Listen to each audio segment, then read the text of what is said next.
Denis Rankin Round. Yeah, so the Denis Rankin Round is a round in the mornings and it covers 90 kilometres, like 56 miles, over all the peaks over 400 metres. So it's a bit of a grueling challenge to be done in 24 hours. And I feel so sorry for people that don't get that in under that 24 hours. Satisfaction, is it? Yeah, hey, it's always going to be hanging over you then, maybe to do it again. Here we are in Newcastle at the entrance to Donard Park, the entrance to the famous Denis Rankin Round, the grueling Mourne Mountains Challenge, which so many of Northern Ireland's athletes and beyond set themselves. This arch, of course, is the start and finish point, the thing that runners are both glad to see and hate to see when they rock up here in the middle of the night. Behind me, of course, Northern Ireland's highest peak, Slieve Donard. Alongside Gail, her husband Stuart and their friend Andy Kennedy will also be attempting the Denis Rankin Round together as a trio. So what made these three decide to team up to take on such a mighty mountain challenge? Well, we probably all have different backgrounds, and what brought us all together is we're part of Lisburn Triathlon Club, and we've all done triathlons, so we've pushed the limits there in distances, and the mountain running just became a natural progression. We started doing sky runs, and then the real springboard for Andy and myself was the COVID lockdown that we started. That was in our backyard, so we were able to do it. And again, as I said, it just you just built and built and built on. How did you get into mountain running? How did you discover it? Was it through people or through yourself, your own curiosity, or what drew you to it? I think I got into running after I'd had my second son, and then it kind of, I don't know, it was a natural progression into the trail running, which I enjoyed so much more. And then I think it was the very first year I did Hill and Dale series that really sparked my interest in the mountain running. As these three are well aware, the ultimate test of the Rankin Round is whether or not runners can make it back to the arch successfully, intact, and in under 24 hours. Do so, and the coveted spot in the Rankin's archive awaits. When I had COVID, I think the government message was to get outdoors, do short walks, and it's good for your mental health and well-being.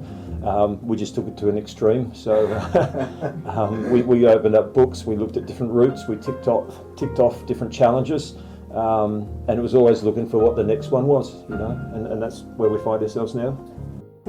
What motivated a person to take on such an extreme challenge? Perhaps the legacy of Denis Rankin himself, a fell runner who tragically lost his life on Muirmore Mountain. To commemorate Denis's death, the Rankin Challenge was set up in his name, with Gail, Stuart and Andy now the next three runners to try and etch themselves into Rankin folklore. Yeah, and I think I do a bit of coaching as well, triathlon coaching, and the people that inspire me are the ones who's a little bit more mature, so we don't have to quit this if we look after ourselves. Yeah. We can still do this for the next 15, 20 years if we're healthy, if we're looking after ourselves, and I think that's the beauty of the hills. No one cares about how fast you did it normally, unless it's under 24 hours. But it's just to be out there, whether you're running and walking and you're talking, the camaraderie and the mateship that happens on that. I think you can do that, forever and ever. Reflecting on Denis Rankin's legacy, many of those feel it is a fitting tribute to the man who died doing what he loved.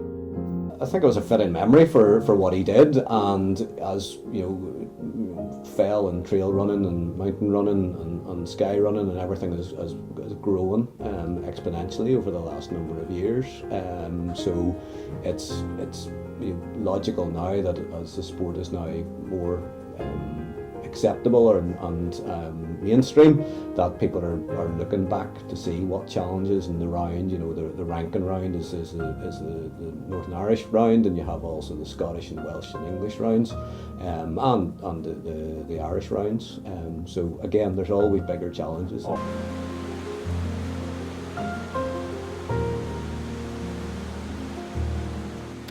Here we are on one of the descending paths from the top of Slieve Donard back down to Newcastle. The terrain is very treacherous, especially for those in the unknown of the fell running and the mountain pass. But for anyone attempting the Denis Rankin or on the home stretch of their Rankin Round, this will be music to their ears. The water on their left hand side as they pound down and into Donard Car Park towards the arch to the finish, where a place in the Rankin Round history books awaits them.